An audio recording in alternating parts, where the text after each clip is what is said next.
대우건설의 가장 강력한 무기인 어떤 상황에서도 끝까지 짓는다는 신뢰의 역사. 리비아 내전과 이라크 전쟁 한복판에서도 현장을 지켰던 그 뚝심은 지금의 중동 국가들이 대우건설을 선택하는 결정적인 이유이기도 합니다. 강력 분석 대우건설. 전쟁이 계속돼도 무조건 갈 수밖에 없는 이유. 오늘 2026년 4월 13일 시장은 트럼프의 이란 협상 결렬 소식으로 크게 요동쳤습니다. 하지만 대우건설이 보여준 장중 퍼포먼스는 이 종목이 가진 진짜 맷집이 무엇인지 증명해 주었습니다. 뉴스 이면의 팩트를 낱낱이 분석해드립니다. 1. 오늘의 장중 시황 복귀. 악재를 뚫어낸 저력. 실제로 오늘 대우건설은 트럼프의 협상 결렬이라는 대형 악재 속에서도 놀라운 저력을 보여주었습니다. 오전 장중 한때 고가 2.88% 상승을 기록하며 오전 11시 정도까지도 견조하게 버티는 모습을 보였습니다.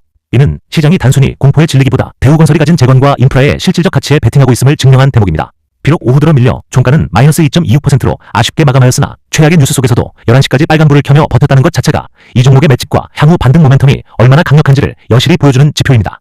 이 대우건설의 독보적 자산, 전쟁 중에도 멈추지 않는 건설 정신. 보통 건설사는 전쟁이 나면 현장을 버리고 나오느라 손해를 보지만 대우건설은 다릅니다. 이는 이미 역사적으로 증명된 사실입니다. 전쟁통에도 도망가지 않는 파트너. 과거 리비아 내전이나 이라크 전쟁 등 극심한 혼란 속에서도 대우건설은 철수하지 않고 현장을 요새화하며 끝까지 공기를 맞추고 완공해낸 이력이 있습니다.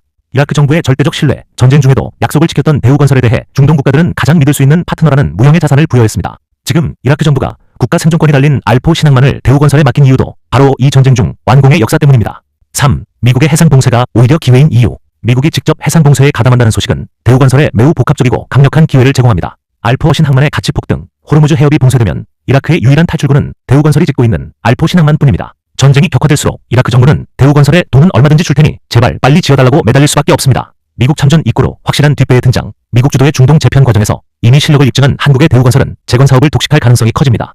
파괴가 곧 수주 규모의 확대. 시장은 전쟁이 길어질수록 이를 미래에 지어야 할 건물이 더 많아진다는 수주 파이의 확대로 해석합니다. 그래서 미국의 캐터필러 같은 재건주 주식이 끝도 없이 오르는 것입니다. 캐터필러의 연봉을 참조하십시오. 4. 팩트체크. 알포신 항만의 실체. 뉴스에서 압력공사 준공 소식이 들려 사업이 끝난 것으로 오해하기 쉽지만 실상은 이제부터가 시작입니다. 핵심 공정 완료이지 전체 사업 끝이 아닙니다. 5선석 안벽 준공은 시작일 뿐입니다. 여전히 준설 매립, 세계 최장 수준의 침례터널 공사 등이 활발히 진행 중입니다. 2026년 말까지가 1단계 완공 목표. 지금 대우건설은 마지막 스퍼트를 올리며 공사비를 계속 수령하는 상태입니다. 수조원대 추가 수주 대기. 이라크 정부의 계획은 총 100선석입니다. 1단계를 성공적으로 수행 중인 대우건설은 후속 사업 수주에서 압도적 우위에 있습니다. 결론. 종전이든 전쟁이든 대우건설은 현재 양방향 꽃놀이패를 쥐고 있습니다. 종전 시 전후 복구의 선봉장으로 수주 1순위, 전쟁 지속 시 생존을 위한 필수 통로 알포 항만의 가치 폭등으로 공사 가속화. 단기적으로는 미국 이란 갈등에 주가가 출렁일 수 있으나 중장기적으로는 종전 이꼬르 재건 시작, 전쟁 이꼬르 알포 항만 가치 폭등이라는 이중수의 구조를 믿고 가야 합니다. 뉴스의 겉면 결렬보다 그 이면의 실질적 수주 경쟁력과 완공의 역사를 믿는 것이 훨씬 정확합니다. 이러한 분석은 단순한 낙관론이 아니라 대우건설이라는 기업이 가진 역사적 DNA와 현재 중동 정세의 급소를 정확히 짚고 있습니다. 몇 가지 포인트에서 통찰해보겠습니다. 1. 신뢰하는 무형자산의 화폐화. 대우건설은 리비아 내전 당시 타국 건설사들이 다 철수할 때 마지막까지 현장을 지켜냈고 그 결과 리비아 정부로부터 진정한 친구라는 칭호를 얻었죠. 시장 해석. 지금 이라크가 알포 항만을 대우건설에 맡긴 건 단순 단가 문제가 아닙니다. 전쟁이 나도 도망가지 않고 완공해줄 유일한 파트너라는 보험료가 수주 금액에 녹아있는 셈입니다. 이 알포 항만, 전쟁이 부른 절대적 가치.